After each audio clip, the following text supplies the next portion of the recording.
Good morning, ladies and gentlemen. My name is Dmitry Sitkovetsky. I'm a violinist and a conductor, and we're now at my home in London, where I've been living already for a quarter of a century.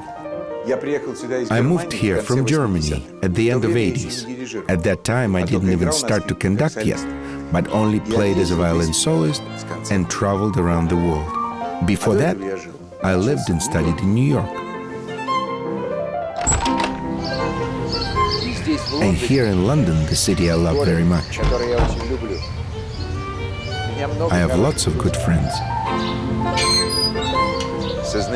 I met Antonio Pappano, now a famous conductor, many years ago, in mid-'80s, in Germany, where he came from America. He worked in the Frankfurt Opera Theater, where my wife was singing at the time. He often came to our house in Wiesbaden, and we played some chamber music together. In those days, he didn't even think of a career as a conductor, and neither have I. One of the greatest modern opera conductors, Antonio Pappano, began his musical career very early. He became a piano accompanist to the singers at 10 years old. At 25, he became an assistant of the great Daniel Barenboim, and at 30 became the music director of National Opera of Norway in Oslo. 10 years later, after a brilliant debut at the Vienna Opera, he became the youngest music director in history of the Royal Opera House in Covent Garden. And 13 years later, Antonio Pappano was given the highest honor of Britain. He became the Knight of Her Majesty the Queen. Now we came to the house where lives my dear friend, Tony Pappano. Let's pay him a visit.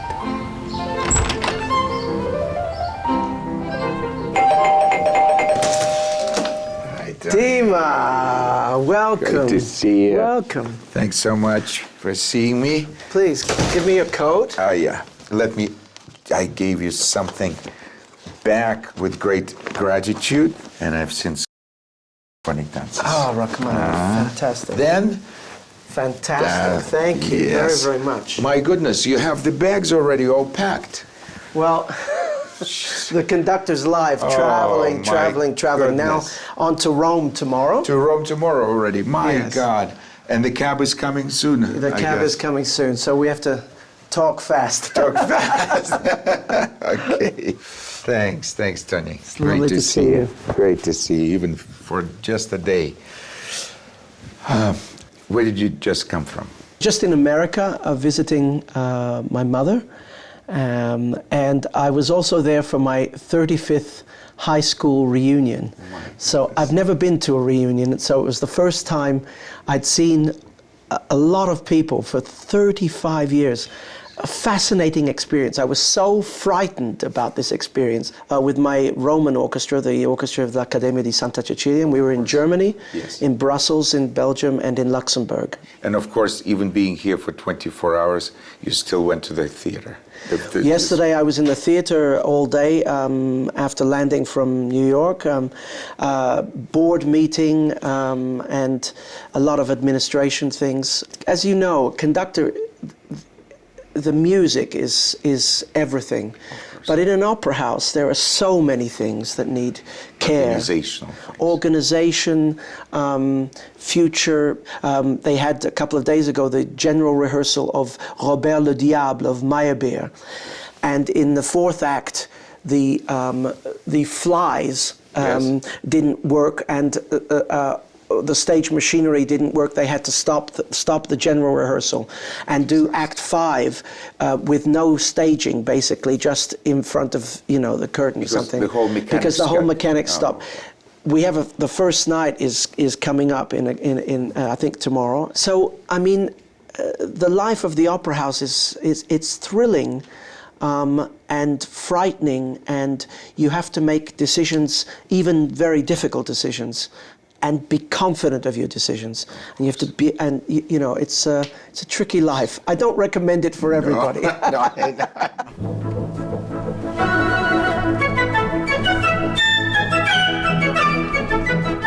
That's why I stay clear of the opera, because we think that our life is hard.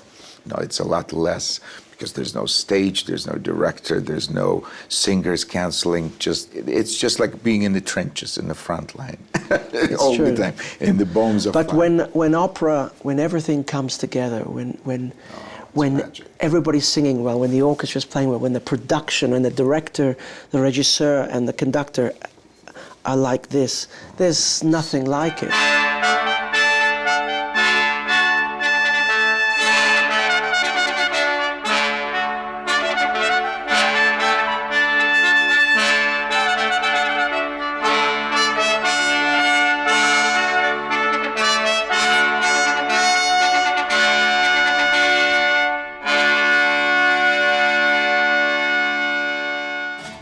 But also love for the whole, not for the final spectacle and that magic moment, but also I know that you involved right from the very first rehearsal to the very last. You love the whole process. But I love theater. You know, our lives, it's very easy to come into a routine in life. Very.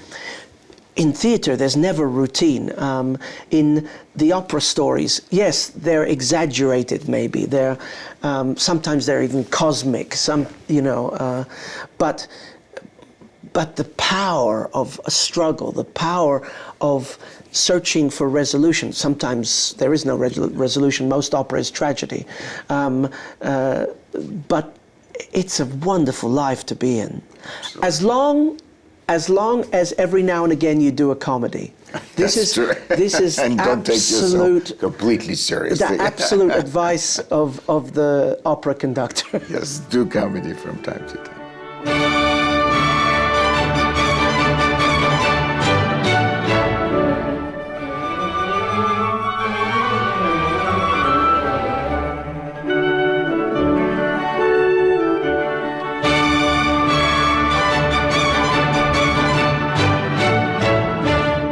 Since you told me about the high school reunion, and I'd like to take you back to America, maybe not even 35, but maybe 45 years earlier. The part of your life I'm not aware because we met in '85. Tell me about the beginnings, how your musical life started. First of all, I was born in England, and my parents were immigrants from Italy. My father was studying music. He was a singer, a tenor.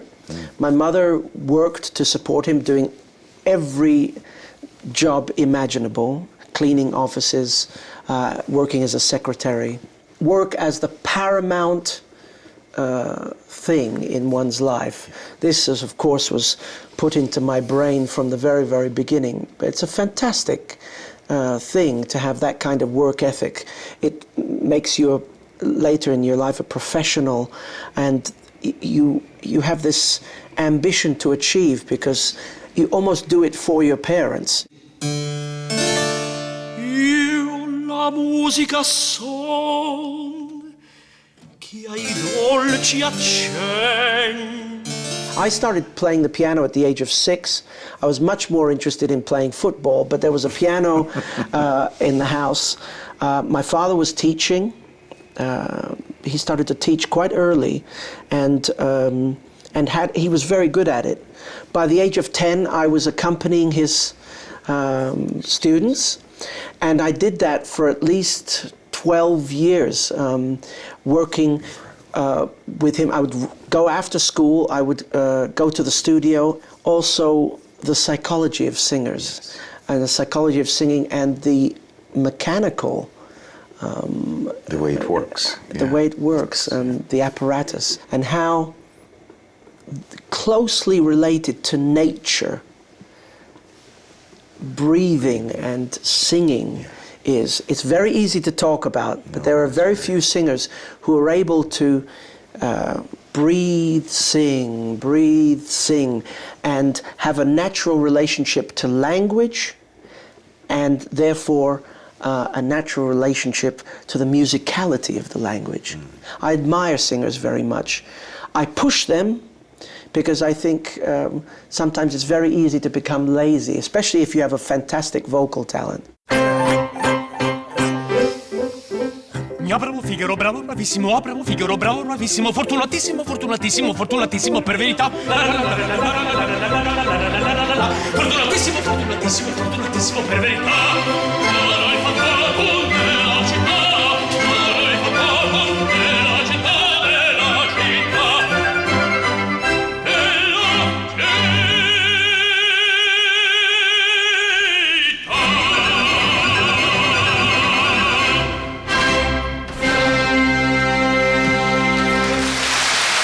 At some point, I decided that I needed to break out of this because I realized that I was not going to become a concert pianist, even though I could play the piano well. I was not interested in, in practicing so long, actually. But I wanted to play in the theater. I wanted to play for opera production. So I went to Europe. When I was in Frankfurt, I played some auditions. I was called to play some auditions in Berlin for the then new Ring cycle in Bayreuth. And I played auditions for Maestro Barenboim. Right. Daniel Barenboim, and a funny story he tells. As I was playing the introduction to the aria, right. He turned to Wolfgang Wagner. He said, "I don't know about the singer because she hasn't sung yet, but the boy, I want him." Yeah. So, right away. So actually, I became his assistant for 6 years, and I. And that's how you got it. And that's how I really. Got to know the real world of theatre, what it really takes to put an opera together.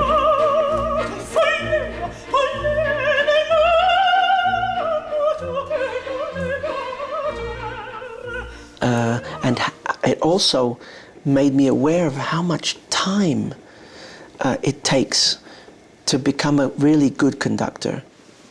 It seems to me that you are the only one I know from my generation, younger generation, even the older generation, that did not go the normal, special music school, conservatory, like Juilliard, Moscow Conservatory, London Academy, but went learning the craft from an early age, from inside.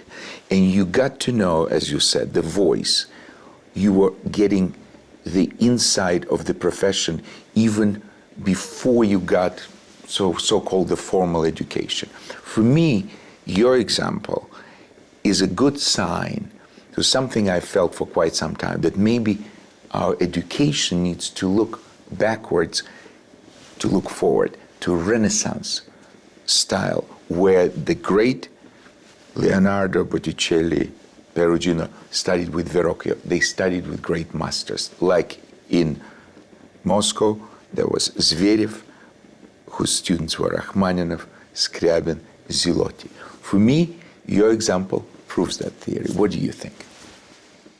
In some ways, my musical upbringing was traditional. I came through the opera house, and this was a traditional way for young conductors to become real conductors.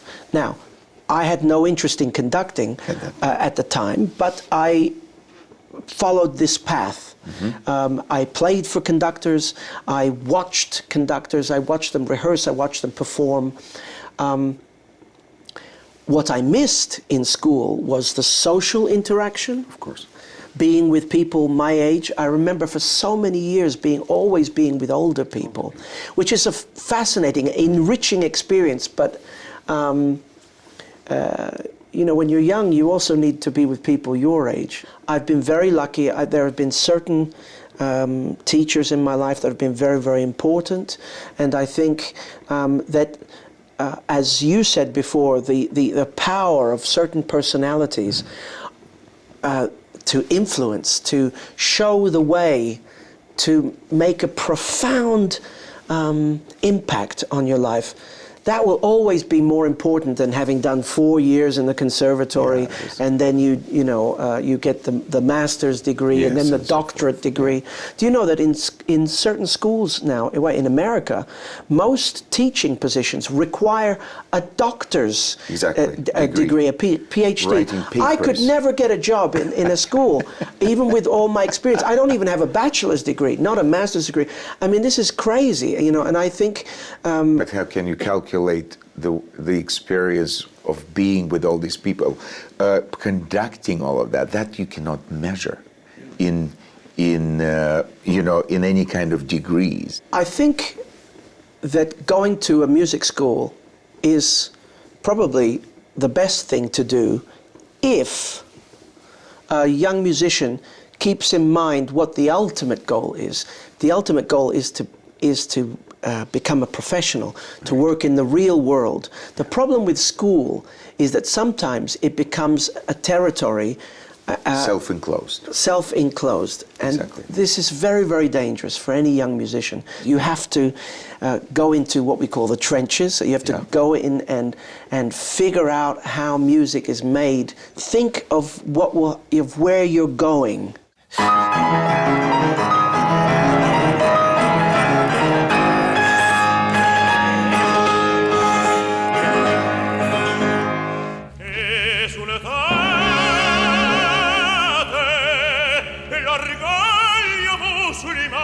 Sepolto in mar, nostra del cielo e l'aria, dopo l'armi, la visse l'uragano. I remember in 85, 86, not only you were a fabulous, of course, at working with singers in the theater, but you always asked me to come and play sonatas, that we would read sonatas at home. And then everybody was always just completely taken by your thirst for knowledge, for experiences, enthusiasm. I think that to have, not to have lost that past the school is very important, don't you? When you open a piece of music, even something that you've conducted many times, I think the worst thing that can happen is that you become too jaded, too familiar with this thing. I think the initial, original love is something that you must never forget. Yes. It's always come back to that, because that's what art is. It's love. It's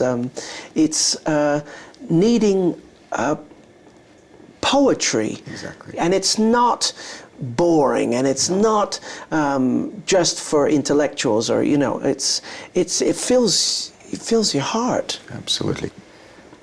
Since you talked about poetry, of course, I cannot help but mention the fact that I grew up in the golden era of the Soviet poets.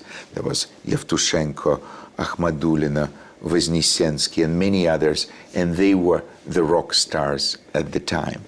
And since you were always talking to me about Tolstoy, Anna Karenina, Turgenev, and other Russian authors, what's your connection with the Russian culture and, of course, Russian music?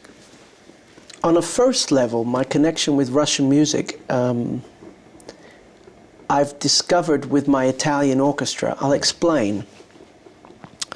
The Russian language, as I understand it, is a horizontal language. It phrases what we say over the bar line. So the bar line in music is like this: dug, dug, dug. But actually, the Russian language goes over the bar line. That's right.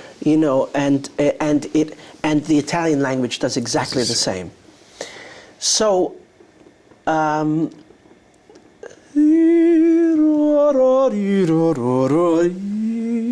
This kind of phrasing of the sweep of the phrase, which is related to the language. Of course. I'm talking to you, we're talking on Russian television, yes. And the Russian opera tradition is very, very, very rich, and the combination of also those voices, the color of those voices, the color of the orchestra, the color of the chorus, das Volk, the people, the voice of the people, to put that all together in an intelligent production, and it takes work and rehearsals and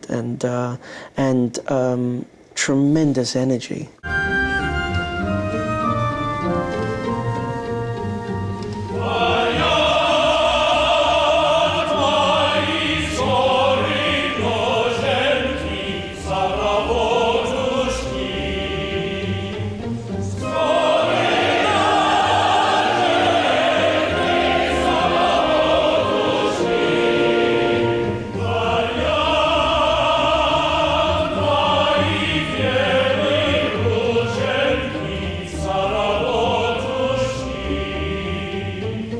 About Anna Karenina that you just read recently, or The War and Peace that I never finished reading. It was, like Prokofiev, War and Peace, like you do the Russian repertoire as well as, Katerina Izmailova, Lady Macbeth and everything. You need to know what these things are all about. So I conduct a lot of Russian repertoire, Tchaikovsky, Prokofiev, Scriabin, Rachmaninoff, really a lot. I've had the opportunity to conduct in Russia, each time at the Kolonizal, actually. I've been there twice, which very historic place. What for me has been there, the key experience was to experience the audience. Yes.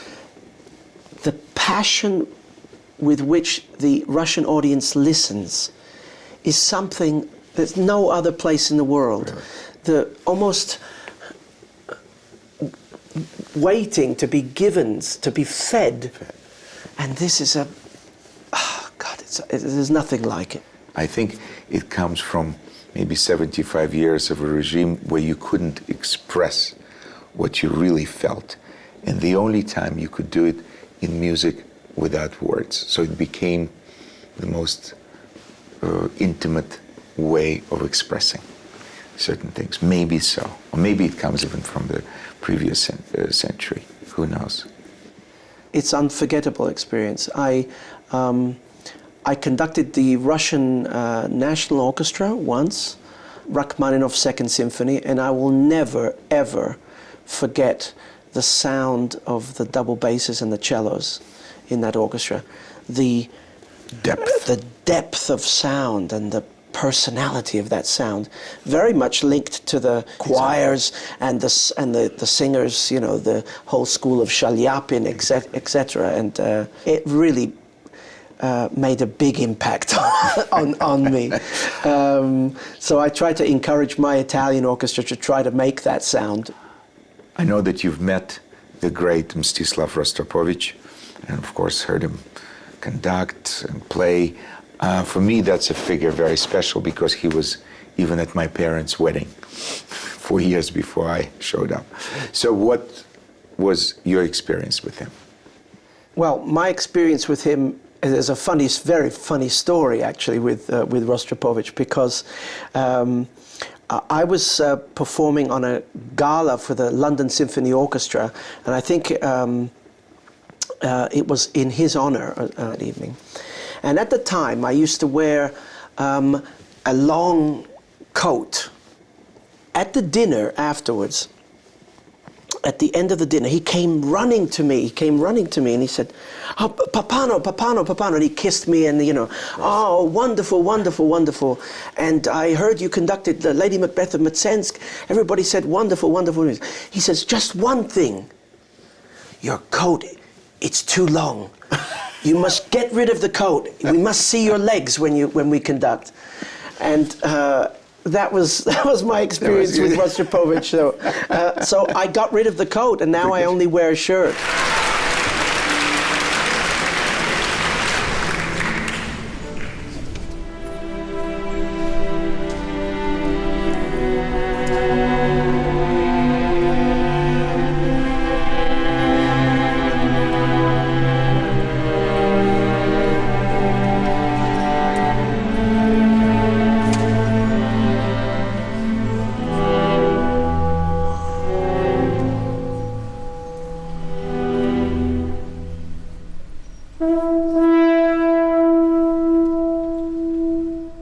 I recently conducted at his festival, the festival in his memory, of course, and here's a musician who knew Prokofiev personally, Shostakovich, Benjamin Britten, and who did more for the cello repertoire than any other musician.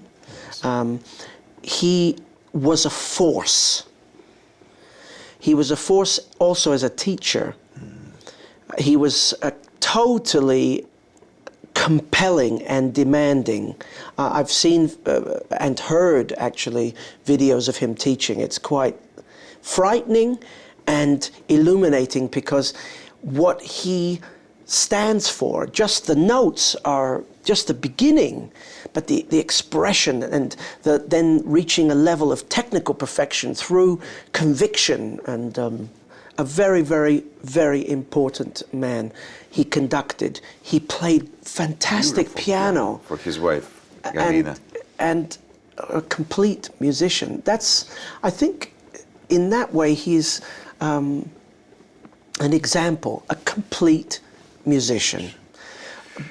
Speaking of complete musicians, I have to complete my my preparations to leave, and I think my taxi's waiting outside. So I must make my way. Okay, thanks so much. Thank you very, very much. In truth, thank you. Such a short stay. All right, so let's get this big one here. Right. And the cab is there. Okay. Good afternoon. Good morning. Good morning. Good morning. Tony. Okay. Have a great Thank trip. you so much, huh? Oh, thanks so much for doing it. Really appreciate it. We'll catch up at Christmas, yeah? Terrific. Have a great Skrabin and Wiedmann, and Thank say you. hi to my favorite city. Okay, love to Susan, okay? Ciao.